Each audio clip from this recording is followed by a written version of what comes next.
اعوذ باللہ من الشیطان الرجیم بسم اللہ الرحمن الرحیم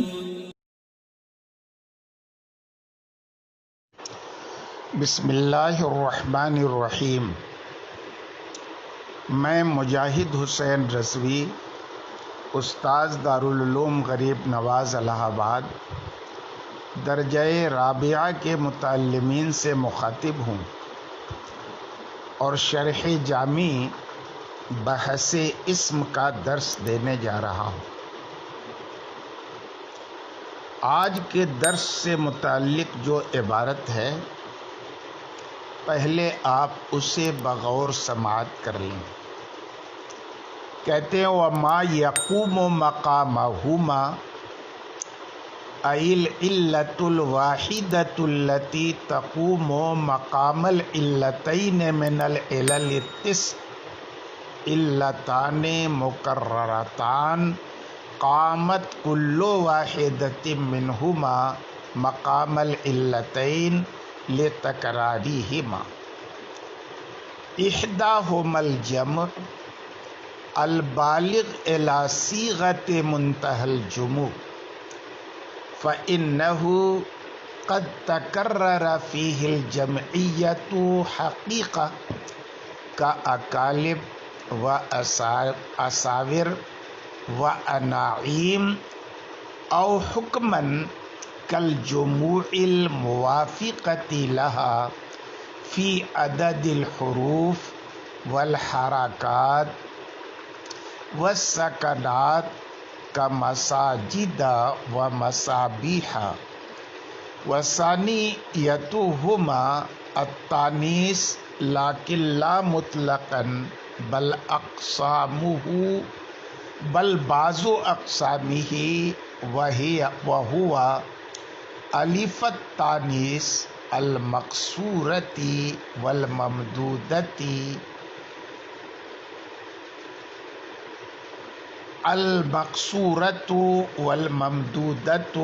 أي كل واحدة منهما كحبلى وحمراء لأنهما لازمتان للكلمة وضعا لا تفارقانها أصلا، فلا يقال في الحبلى حبل ولا في حمراء حمر، فيجعل لزومهما للكلمة بمنزلة تانيث آخر، فصارت تانيث مكررة، بخلاف التاء فإنها ليست لازمة لكلمة بحسب أصل الوضع، فإنها وضعت فارقة بين المذكر والمؤنث، فلو أراد اللزوم بعارض كالعلمية مثلا لم يقو قوة اللزوم الوضعي۔ اس سے پہلے آپ نے اسم غیر منصرف کی تعریف میں یہ پڑھا تھا کہ اسم غیر منصرف وہ اسم ہوتا ہے جس میں اسباب منع صرف میں سے دو سبب یا دو سبب کے قائم مقام ایک سبب موجود ہو، وہ اسم غیر منصرف ہوتا ہے۔ لیکن ابھی تک آپ کو یہ معلوم نہیں ہوا تھا کہ اسباب منع صرف میں وہ اسباب کون سے ہیں جو اکیلے دو سببوں کے قائم مقام ہوتے ہیں۔ آج کے سبق میں مصنف نے اسی کا بیان کیا ہے۔ کہتے ہیں وَمَا يَقُومُ مَقَامَهُمَا، ماں سے مراد یہاں علت ہے، علت واحدہ۔ کہتے ہیں او علت واحدہ جو التی تقوم مقام العلتین من العلل التسع کے العلل تسعہ میں سے جو دو علتوں کے قائم مقام ہوتا ہے، یہ دو علتیں ہیں جو دونوں مقرر ہوتی ہیں، اور اسی تکرار کی بنا پر ایک علت قائم مقام دو علت کے ہوتا ہے۔ تو کہتے ہیں دو علتیں ہیں اور وہ علتیں کیا ہیں؟ مقرر ہیں، اور جب مقرر ہو گئیں تو اب وہ حکمن یہ دو علتوں کے قائم مقام بن سکیں گی۔ کہتے ہیں قامت کل واحدۃ منہما مقام العلتین، کہ ان دونوں مقرر علتوں میں سے ہر ایک دو علتوں کے قائم مقام ہے، لتکرارہما، کیونکہ وہ علتیں مقرر ہوتی ہیں۔ ان دو علتوں میں سے پہلی علت جمع ہے، لیکن جمع مطلق نہیں، مسلمون جمع ہے مگر یہ سرے سے علت ہی نہیں چہ جائے کہ دو علتوں کے قائم مقام ہو۔ مسلمات جمع ہے لیکن یہ سرے سے علت ہی نہیں کہ چہ جائے کہ دو علتوں کے قائم مقام ہو۔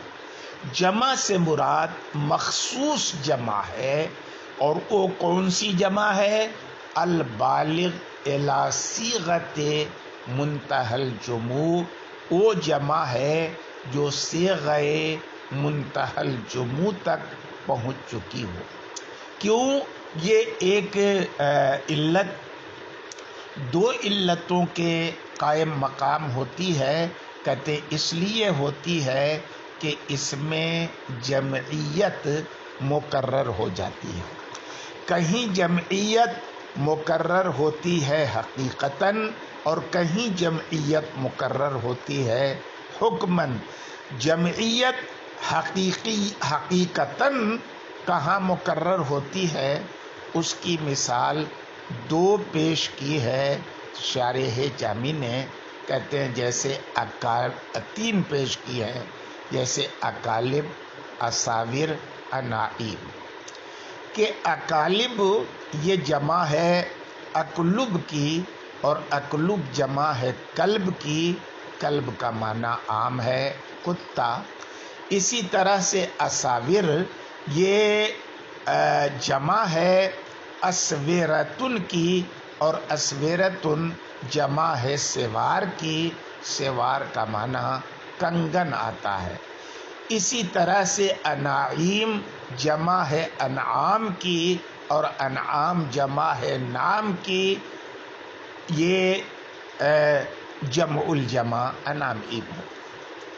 تو یہاں پر حقیقتاً جمع میں تکرار ہوئی ہے نا، کہ اکالب براہ راست کلب کی جمع نہیں ہے، بلکہ کلب کی جمع اکلب پھر اکالب۔ اساور براہ راست جمع نہیں، جمع الجمع ہے، کیونکہ اساور اسورا کی جمع ہے اور اسورا سوار کی۔ انعیم بھی براہ راست جمع نہیں، جمع الجمع ہے، کیونکہ یہ انعیم انعام کی جمع ہے اور انعام نام کی جمع ہے۔ تو ان تینوں مثالوں میں جمعیت مقرر ہوئی ہے، یا حقیقتاً نہ ہو بلکہ حکماً جمع میں تکرار ہوئی ہو۔ اور حکماً جمع میں تکرار کہاں ہوتی ہے؟ ان جمعوں میں ہوتی ہے جو ان جمعوں کے ساتھ وزن میں موافق ہوں، عدد حروف و سکنات میں مناسب ہوں، جن کے اندر جمعیت حقیقتاً مقرر ہوئی ہے نا۔ جیسے کہ مساجد یہ اکالب کے وزن پر ہے، حالانکہ یہ جمع الجمع نہیں، مسجد کی جمع ہے، تکرار نہیں ہے یہاں جمعیت میں، لیکن اس اکالب کے ہم وزن ہے عدد حروف میں، حرکات و سکنات میں، جس میں حقیقتاً جمع مقرر ہوئی ہے۔ اسی طرح سے مسابیح یہ انعیم کے وزن پہ ہے، یہ بھلے جمع الجمع نہیں، یہاں پر جمعیت میں تکرار نہیں ہوئی ہے، بلکہ مصباح کی براہ راست مصابیح جمع ہے، لیکن چونکہ یہ انعیم کے موافق ہے عدد حروف میں اور حرکات و سکنات میں، اس لیے یہ حکماً مانا جائے گا کہ یہاں جمعیت مقرر ہو گئی ہے۔ تو ایک ہو گیا جمع منتہی الجموع کہ اکیلے ایک علت دو علتوں کے قائم مقام ہے، اور اس لیے قائم مقام ہے کہ یہاں جمعیت میں حقیقتاً یا حکماً تکرار ہوتی ہے۔ اور دوسری وہ علت جو دو علتوں کے قائم مقام ہوتی ہے وہ تانیث ہے۔ یہاں بھی التانیث سے مراد مخصوص تانیث ہے، مطلق تانیث نہیں، ورنہ قائمتن میں تا تانیث ہے، وہ سرے وہ جو ہے دو اسباب کے قائم مقام نہیں ہے۔ اچھی بات ہے، بل بعض اقسام ہی تانیث مطلقاً یہ دو سببوں کے قائم مقام نہیں ہوتا ہے، بلکہ تانیث کے بعض اقسام دو اسباب کے قائم مقام ہوتے ہیں، اور وہ دو کون ہیں؟ اور وہ ہیں کون؟ الف التانیث، تانیث کے دونوں الف، مقصورہ بھی اور ممدودہ بھی۔ یہ مقصورہ اور ممدودہ تانیث کے دونوں الف کا بیان ہے نا، اور یہ مرفوع ہے کیونکہ ہوا کی خبر ہے الف التانیث۔ اے کلو واحدۃ منہما کا حبلہ، یعنی تانیث کے دونوں الف میں سے ہر ایک، یہ اکیلے ایک علت دو علت کے قائم مقام ہے، جیسے کہ حبلہ اور حمراؤ کے حبلہ میں الف تانیث مقصورہ ہے اور حمراؤ میں الف تانیث ممدودہ ہے نا۔ اب یہاں پر یہ ایک سبب دو سبب کے قائم مقام کیسے ہے؟ کہتے لِأَنَّهُمَا لازمتان للکلمۃ وضعا، کیونکہ یہ الف مقصورہ برائے تانیث، الف ممدودہ برائے تانیث، یہ کلمہ کے لیے وضعا لازم ہے، اصلاً یہ کلمے سے علیحدہ نہیں ہوتے۔ تو جب اصلاً علیحدہ نہیں ہوتے تو اب حبلہ میں حبلن آپ کبھی نہیں کہیں گے، حمراؤ میں حمرن آپ کبھی نہیں کہیں گے۔ تو اب جو یہ تانیث کے دونوں الف وضعی طور پر کلمے کے لیے لازم ہے، تو ان دونوں کا لزوم کلمہ کے لیے یہ ایک دوسری تانیث کی منزل میں مان لیا گیا۔ تو یہ والی تانیث جو علت ہے اسباب منع صرف کی، یہ اسباب منع صرف میں سے ایک سبب ہے یا علت ہے، یہاں پر تانیث مقرر ہو گئی، بخلاف تا کے تائے تانیث قائمتن میں لگی ہے، یہ کلمے کے لیے لازم نہیں ہے، اصل وضع کے اعتبار سے لازم نہیں ہے، قائم پر آپ نے تے کا اضافہ کیا ہے صیغہ کو مؤنث بنانے کے لیے، ہے نا۔ فَإِنَّهُمَا وُضِعَتْ فَارِقَةً بَيْنَ الْمُذَكَّرِ وَالْمُؤَنَّثِ، کیونکہ تائے تانیث کی وضع مذکر اور مؤنث کے مابین فرق کرنے کے لیے ہوئی ہے، تو اصل وضع میں لازم تو نہیں ہوا۔